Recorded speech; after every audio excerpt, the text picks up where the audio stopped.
Hola a todos los que nos siguen en nuestro curso asincrónico de Derecho Romano. Sean bienvenidos a un nuevo video en el que analizaremos un nuevo tema correspondiente a la unidad 1, Generalidades del Derecho Romano. Seguimos en el tema 1, que son las nociones y fuentes del derecho romano. Sin embargo, el subtema 4 ya será el último de este tema, y empezaremos en el siguiente video con el tema 2. Este subtema nos trata sobre la diferencia entre hombre y persona. En nuestra jornada por el derecho romano, llegamos a un cruce de caminos en donde el lenguaje revela profundos significados sobre la identidad y la ley. Hombre y persona son términos que pueden parecer intercambiables, pero en el mundo jurídico romano, cada uno tiene su propia esencia y enlace. Vamos a desentrañar estos conceptos. Hombre. Hombre se emplea para describir a los homínidos, a cualquier ejemplar masculino que pertenezca al género humano. A nivel histórico, con sentidos más amplios, a la humanidad en general, sin distinción de ningún tipo entre damas y caballeros. El término hombre, que significa homo, el término homo en latín, que significa hombre, se refería en su uso más amplio a cualquier ser humano, independientemente de su estatus legal o social. Era una categoría biológica y natural, sin implicaciones directas sobre los derechos o deberes en el marco legal. ¿A qué nos referimos? Vamos a ejemplificarlo.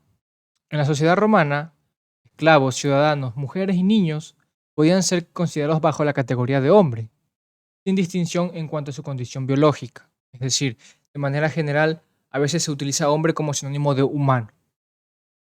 Entonces, con esto vamos a ver qué es lo que implica la otra parte, la contraparte, que significa persona.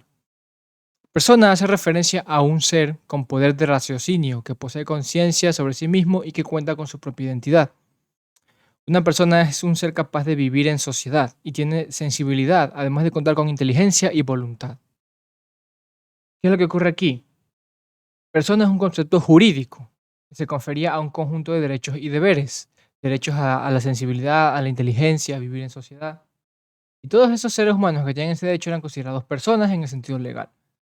La capacidad de ser titular de derechos y de actuar en un ámbito legal.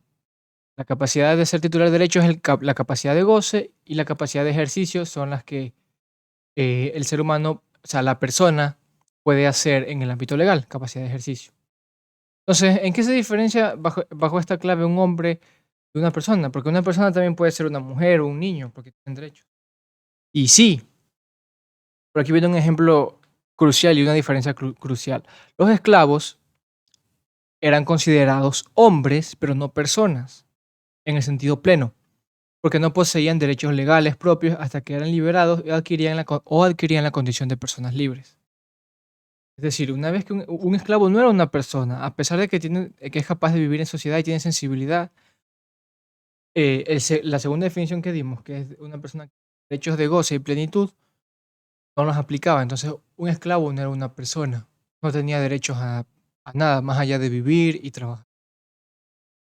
Estas diferencias cruciales entre hombre y persona son las que luego definieron posteriormente cuáles eran las obligaciones de todos estos individuos dentro del derecho.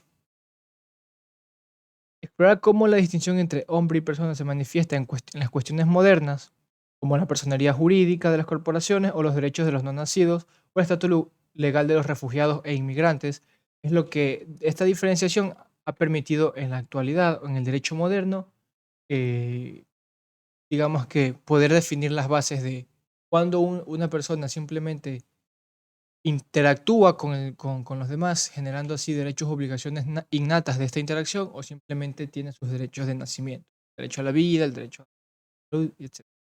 Entonces, de esta manera, la distinción entre hombre y persona en el derecho romano ofrece una ventana al pasado, a cómo era esto visto desde el punto de vista eh, clásico, y cómo esto se sigue aplicando en la modernidad, ya que actualmente no existen los esclavos, al menos no de manera legal. Entonces, ningún organismo legal ve a los esclavos como o contempla siquiera la figura de los esclavos. La gran mayoría de hombres son personas y viceversa. Y con todo esto aclarado, la diferencia entre hombre y persona, hemos llegado al final de este video y al final de este tema. Nos esperamos en el siguiente video respecto al tema 2 del derecho romano. Cuídense mucho. Nos esperamos en el siguiente video. Muchas gracias.